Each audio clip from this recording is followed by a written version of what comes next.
Welcome to Rizvi's e-learning channel.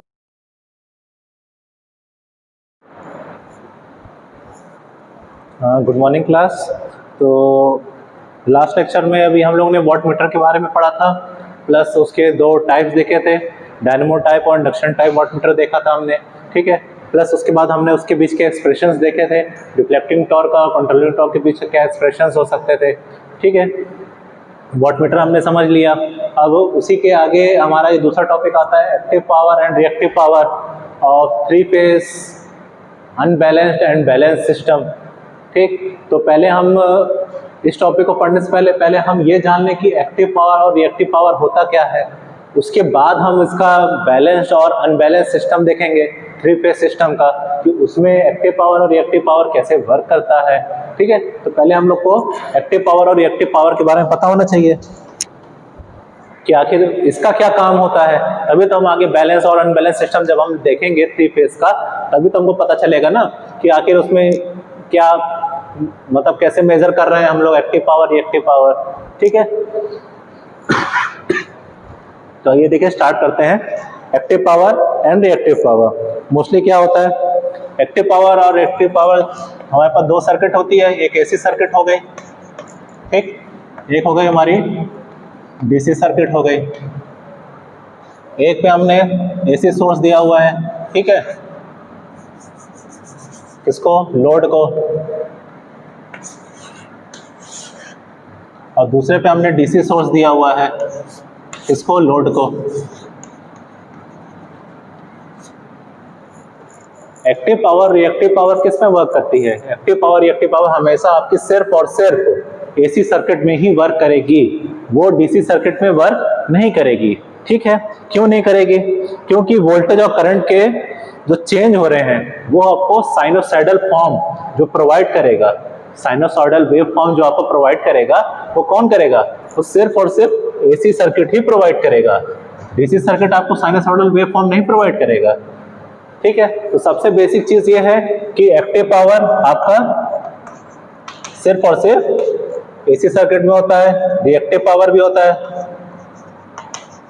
क्यों होता है, क्योंकि साइनोसॉइडल वेव फॉर्म ये आपको प्रोवाइड करेगा। क्यों, क्योंकि एसी सर्किट है ना, साइनोसॉइडल वेव फॉर्म आपको देता है इनपुट के तौर पे, तभी तो ये आपको प्रोवाइड करेगा, ठीक। अब हम लोग एक्टिव पावर रिएक्टिव पावर को किसके बेस पे देखते हैं, इंस्टेंटेनियस पावर के रिस्पेक्ट में। एक बार हम लोग इसको समझते हैं ग्राफ के थ्रू कि आखिर कैसे होता क्या है ये, ठीक।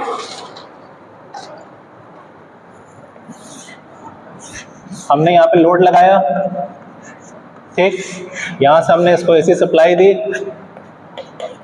ठीक, इसके अक्रॉस ये वोल्टेज हो गया, ठीक। अगर हम इसका ग्राफ ड्रॉ करें, सबसे पहले तो देखिए हमने इसमें क्या है, करंट है, वोल्टेज है, ठीक है। जब करंट है वोल्टेज है, इंस्टेंटेनियस की पावर में देखेंगे तो ये क्या करेगा, हमको ये हमको प्रोवाइड करेगा डायरेक्ट वेव फॉर्म, ठीक।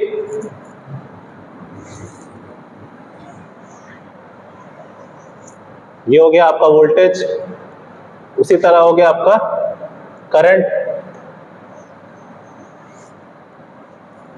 ये हो गया आपका करंट का, ठीक है।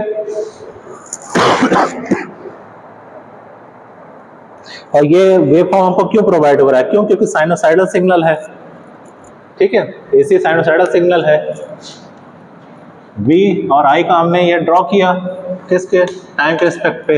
अब हम ये कहें, एक तो साइनोसाइडल सिग्नल है तो दोनों वेव फॉर्म एक साथ इसकी वर्क करेंगे, ठीक है, क्योंकि एसी सप्लाई है, एसी सप्लाई पे ये चल रहा है आपका, ठीक। प्लस अगर हम ये कहें कि हमने इसको लोड को सप्लाई प्रोवाइड की है, तो ये क्या कर रहा है, एक साथ मैक्सिमम पॉइंट अपना अचीव कर रहा है, पॉजिटिव। अगर ये पॉजिटिव हाफ साइकिल, ये पॉजिटिव हाफ साइकिल है, अगर हम देखें, ये हटा दें अभी, तो पॉजिटिव हाफ साइकिल में ये एक साथ मैक्सिमम पॉइंट अचीव कर रहे हैं, वोल्टेज भी और करंट भी दोनों एक साथ मैक्सिमम पॉइंट अचीव कर रहे हैं ना।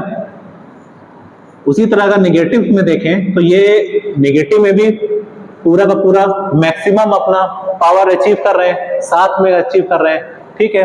तो जो पॉजिटिव पावर होता है, नेगेटिव पावर हम जो कह रहे हैं पावर क्या हो जाएगी इसकी, अगर हम पावर इसकी देखें तो वोल्टेज और करंट को अगर आप डायरेक्ट मल्टीप्लाई करेंगे तो आपको डायरेक्ट पावर मिल जाएगी। ठीक है, उसी तरह इसमें भी आपकी वोल्टेज और करंट को आप मल्टीप्लाई करेंगे तो आपको पावर मिलेगी। एक साथ एक तो ये मैक्सिमम अपनी पॉइंट अचीव कर रहे हैं।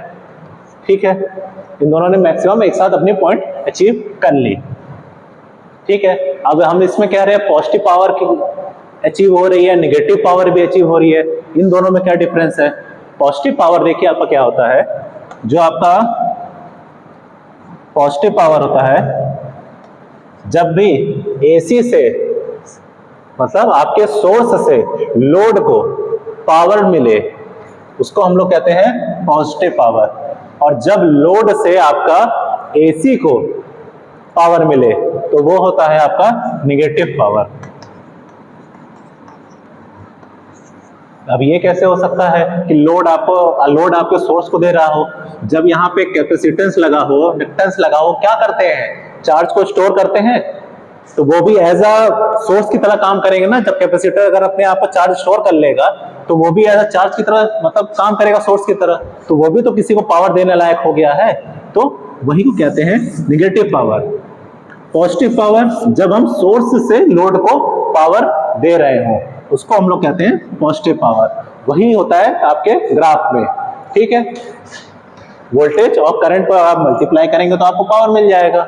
ठीक है, तो ये पॉजिटिव पावर हो जाएगा। अभी इसको हम लोग दोनों का बारी बारी हम सब देखते हैं, एक्टिव पावर और प्लस आपका रिएक्टिव पावर में क्या अंतर है। ठीक,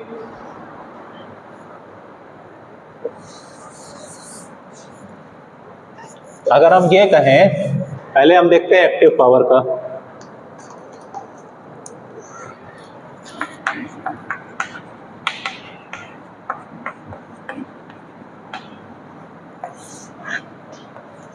ठीक है, पहले हम लोग देख ले रहे हैं एक्टिव पावर आखिर कैसे क्या होती है।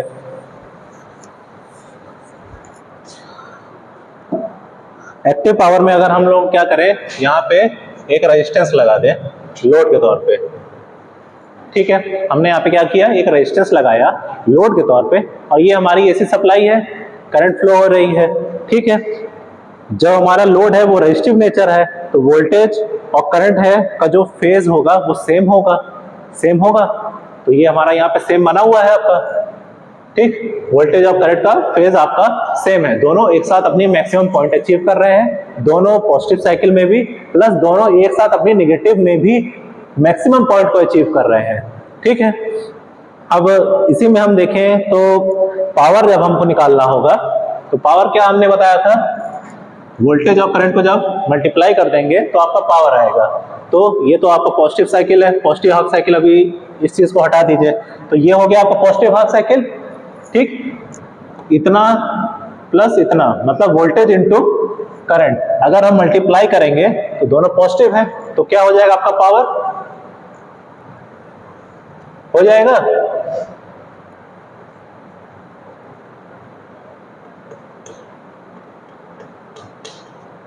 ठीक, अगर हमने इन दोनों को मल्टीप्लाई किया तो हमारा ये पावर मिला हमको, एक साइन, एक वेव मिली।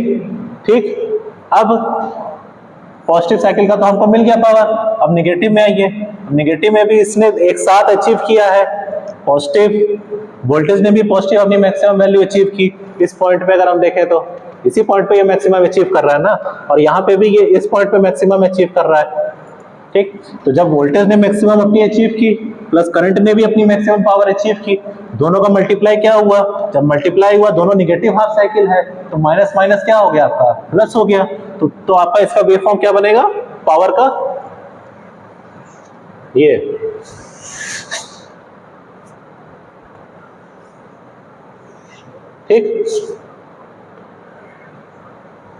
ठीक है, ये इसके मैक्सिमम इसके रहेगा पावर।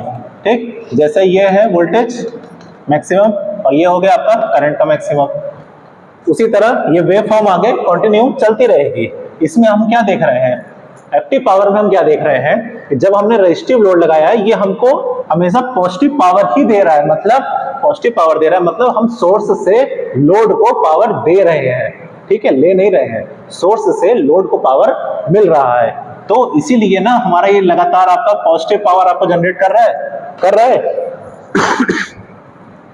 पॉजिटिव साइकिल था, प्लस प्लस प्लस ही रहेगा, आपका मल्टीप्लाई करेंगे। उसी तरह ये सेम एक साथ अचीव कर रहे हैं, तो नेगेटिव नेगेटिव क्या हो गया आपका, माइनस माइनस प्लस हुआ, तो प्लस हुआ तो ये आपको पॉजिटिव पावर जनरेट किया इसने।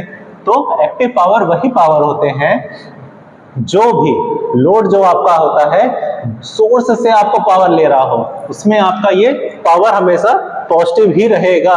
ये कंटिन्यू इंफिनिटी तक आप ले जाइए इसको, ये आपका साइनसॉइडल वेव चल रहा है प्लस पावर आपका पॉजिटिव ही रहेगा, चाहे वो पॉजिटिव हाफ साइकिल हो चाहे वो नेगेटिव हाफ साइकिल हो आपकी।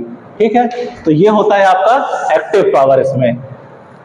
ठीक, ये आप समझे एक्टिव पावर। अब हम इसका पावर का आपको पता ही है, P = VI cos phi होता है। ठीक है, अब इसी में अगर हम देखें इसका रिएक्टिव पावर, एक्टिव पावर हम समझ गए कि जब अभी हमको सोर्स से लोड को पावर मिल रहा होगा तो वही सर्किट हमारी एक्टिव पावर कहलाएगी। अब रिएक्टिव पावर भी देख ले रहे हैं। रिएक्टिव पावर कौन कौन से हो सकते हैं। अब रिएक्टिव पावर के लिए हमने क्या किया, रेजिस्टेंस को हटा के हमने क्या किया, यहाँ पे एक इंडक्टर लगा दिया। ठीक, बाकी सर्किट आपकी सेम है, तो वेव फॉर्म तो कुछ चेंजेस आएंगे वेव फॉर्म में।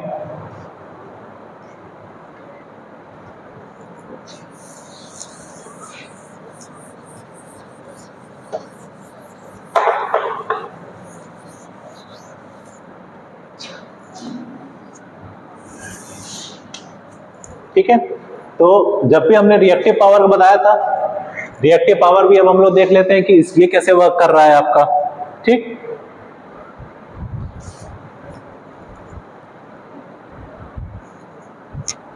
हाँ, तो क्लास देखिए अभी हमने एक्टिव पावर देखा।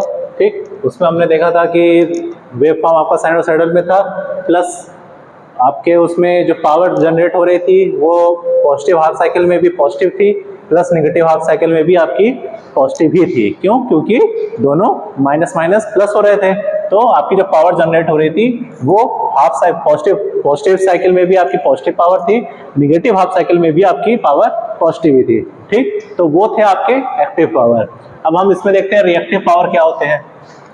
अब रिएक्टिव पावर हम कैसे देखेंगे। रिएक्टिव पावर के लिए हम क्या करेंगे, हमने रेजिस्टेंस को रिप्लेस किया, किससे, इंडक्टर से हमने रिप्लेस कर दिया। जब हमने यहाँ पे इंडक्टर का यूज किया तो ये क्या शो करेगा, 90 डिग्री लैग कर जाएगा करंट वोल्टेज से। ठीक, तो वोल्टेज तो आपका डायरेक्ट बना। ठीक, और इंडक्टर लगा है, ठीक है, तो वो क्या कर रहा है, 90 डिग्री लैग कर रहा है, इससे वोल्टेज से। ये था आपका वोल्टेज, तो करंट 90 डिग्री लैग कर गया।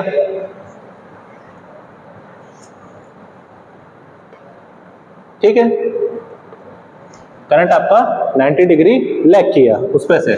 ठीक,